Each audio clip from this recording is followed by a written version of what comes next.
Before we begin, a small note. This story uses Buddhist imagery, but it is not about religion. It is a piece of literature, one of Ryunosuke Akutagawa's most famous short stories. Please enjoy it simply as a classic tale, rich with imagination.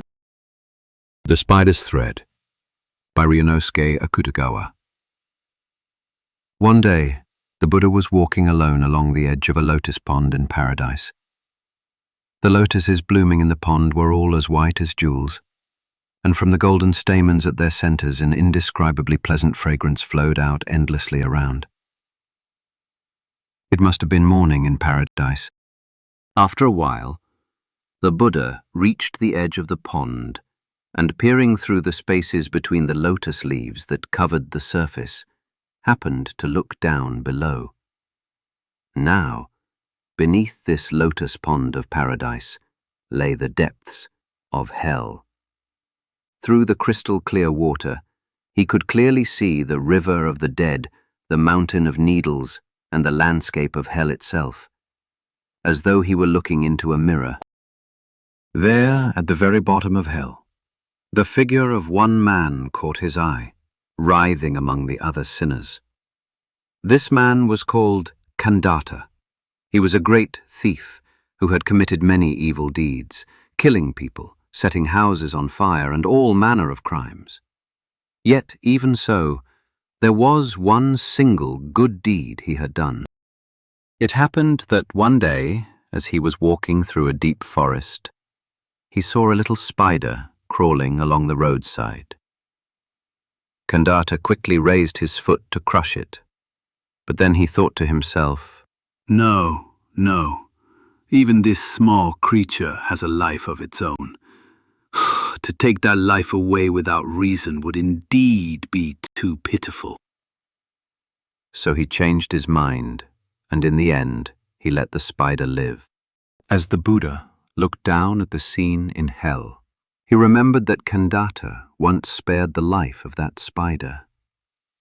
And so, thinking that for that one good deed, if possible, he would try to save this man from hell, he decided to act. By chance, as he looked beside him, he saw a spider of paradise spinning a beautiful silver thread upon the green lotus leaves. The Buddha gently took this thread in his hand and, passing it between the white jewels of the lotuses, lowered it straight down into the depths of hell far below. Here, at the bottom of hell, in the pool of blood, was Kandata, floating up and down together with the other sinners. Wherever he looked, it was nothing but darkness, and when something faintly shone through that gloom, it was the glint of the dreadful needles of the mountain of needles. The sense of hopelessness was beyond words. On top of that, the surroundings were as silent as if sealed inside a curtain. The only sound that could occasionally be heard was the faint sighs of people. Those who fall here have already been worn out by the torments of many hells, and no longer even have the strength to cry aloud. So even Kandata, the notorious thief, was only thrashing about in the blood of the pool, rolling like a frog on the verge of death. Then one day it happened. When Kandata absent-mindedly lifted his head and looked up at the sky above the pool of blood, he saw, through the still and silent darkness, a silver spider's thread. From far, far up in the heavens it came gliding down, shining faintly, as if afraid of being noticed, until it reached directly above him. At the sight of this, Kandata clapped his hands in joy.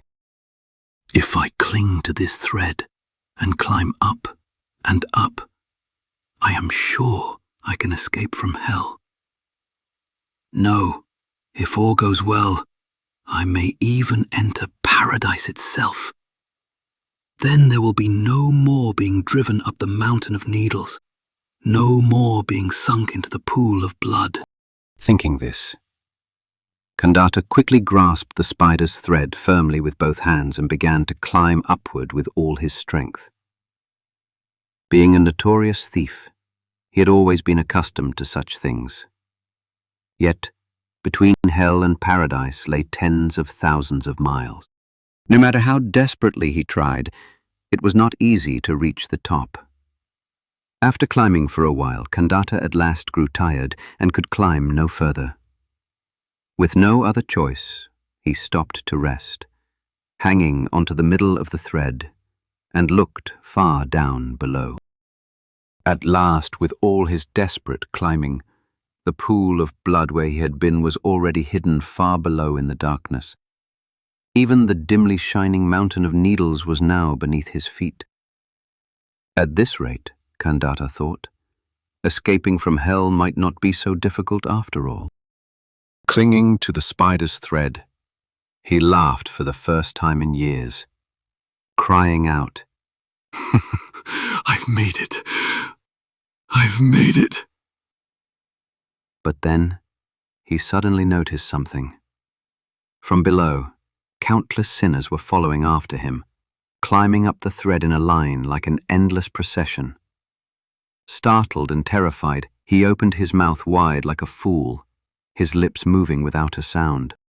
The thread was thin, and even one man's weight seemed too much. How could it possibly bear the burden of so many? If it were to snap, then all his effort would be wasted, and he too would fall back into hell. Yet still the sinners, hundreds and thousands of them, swarmed upward out of the pool of blood, clinging desperately to the narrow shining thread. Unless something was done, the thread would surely break in two. So Kandata shouted in a loud voice, Get off, you wretches! This thread is mine! Who told you to climb it? Down! Down with you! At that very moment, the spider's thread, which had held firm until then, suddenly snapped where Kandata was hanging. There was no time even for a cry. Spinning round and round like a top, he fell headlong into the darkness below. All that remained was the thread of paradise, shining faintly as it dangled short and thin in the middle of the sky where there was neither sun nor moon nor stars. The Buddha had been standing at the edge of the lotus pond in paradise, watching the entire scene in silence. When Kandata finally sank like a stone into the pool of blood, the Buddha made a sorrowful face and then once again began to walk slowly.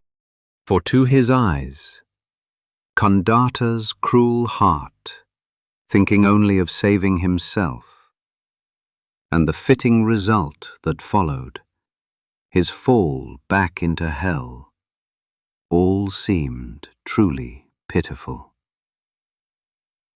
Yet the lotus flowers in the paradise pond paid no heed to such things. Their white petals, like jewels, swayed gently around the Buddha's feet, and from their golden stamens at the center, an indescribably sweet fragrance flowed out endlessly. It must have been nearly noon in paradise. If you enjoyed this story, feel free to like the video or subscribe. We'd love to share more tales with you again.